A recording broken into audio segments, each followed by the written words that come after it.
শেখ আজকে আলোচনা বিদাত নিয়ে, বিদাতের ভয়াবহতা, ইসলাম আসলে কি বলে? ধন্যবাদ। বিসমিল্লাহ ওয়াসসালাতু ওয়াসসালামু আলা রাসূলিল্লাহ ওয়া আলা আলিহি ওয়া সাহবিহি ওয়া মান ওয়ালা। বিষয়টা খুবই গুরুতর, দিন দিন এটা বাড়ছে। কী কারণে? জাহালাতের কারণে।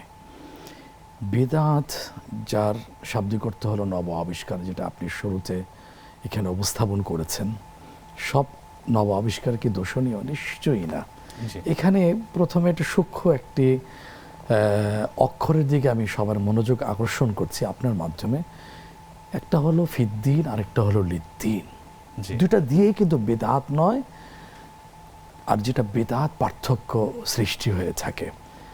১,৫০০ বছর ধরে ইসলামের প্রচার স্বার্থে যেটা করা হয়েছে সেটা বেদাত নয়।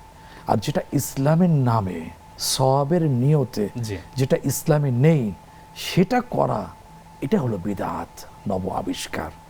এটাকে আমরা হাদিস দিয়ে আরও সে স্পষ্ট করতে পারি। সেটা হলো আয়েশা সিদ্দিকা রাদিয়াল্লাহু তাআলা আনহা থেকে বর্ণিত। তিনি বলেছিলেন যে রাসূল সাল্লাল্লাহু আলাইহি ওয়াসাল্লাম আমাদেরকে শুনিয়েছেন, জানিয়েছেন, মান আহদাথা ফি আমরিনা হাযা মা লাইসা মিনহু ফাহুয়া রাদ্দুন। এই যে আমাদের দিন, আমার নিয়ে আসা শরিয়া, এটার ভিতরে কেউ যদি সংযোজন করে যেটা আমি বলে যাইনি, রেখে যাইনি, তাহলে সেটা করে কোনো সওয়াব তো পাওয়াই যাবে না, সেটা প্রত্যাখ্যাত হবে। নাউযুবিল্লাহ। শুধু কি তাই? আপনি যেটা বলেছেন এটাই হলো চূড়ান্ত কথা। যদি এই কথার উপরে যদি আমরা একটু গভীর চিন্তা করি, যেটা রাসূল সাল্লাল্লাহু আলাইহি ওয়াসাল্লাম বলেছেন, ইয়াকুম ওয়া মুহদাসাতিল উমুর, নব আবিষ্কার থেকে বেঁচে থাকো। কোনটা? কেউ কেউ বলে থাকেন মাদ্রাসা তাহলে বেদাত না, এটা সেটা কি বেদাত না? এখানে একটু বোঝার একটা গ্যাপ থেকে যাচ্ছে। সেটা হলো পুনর্বার বলছি, সেটা হলো সওয়াবের নিয়তে ইসলামে নেই, সেটা করা হলো বেদাত।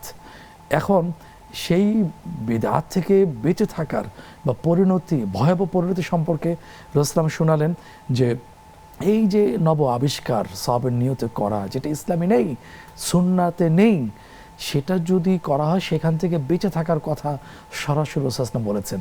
এটার পরিণতিটা কি? অকুল্লা বিদআতিন দালালা, সেটার পরিণতি হলো পথভ্রষ্টতা। এখানেই শেষ নয়, এটার ভয়াবহ পরিণতি, চূড়ান্ত পরিণতি হলো আগুন, জাহান্নাম। অকুল্লা দালালাতিন ফিন্নার, সেটার পরিণতি জাহান্নাম হবে। অর্থাৎ কেউ যদি বেদাত করে যায় যেটা নেই সুন্নার ভিতরে, ইসলামের ভিতরে, ইসলাম তো পরিপূর্ণ, কিন্তু সওয়াবের নিয়তে করা হচ্ছে, ভালো লাগছে, হ্যাঁ, এখন এটা তার সামনে খুব সুশোভিত মনে হচ্ছে, এটা তো শয়তানের কাজ।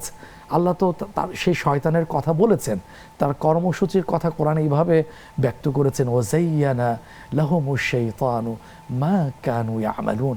এটা ডেকোরেশন করে মানুষের সামনে উপস্থাপন করে, মানুষের ভালো লাগে। এলেম নেই, জাহালাত নিপথ্যে কাজ করে থাকে। এখন সেই রাসূল সাল্লাল্লাহু বলেছেন না, এটা বিরত থাকতেই হবে। যত কষ্টার্জিত না আমল করবে, বিদআত থাকার কারণে সবগুলো ব্যর্থতায় পর্যবসিত হবে। নাউযুবিল্লাহ।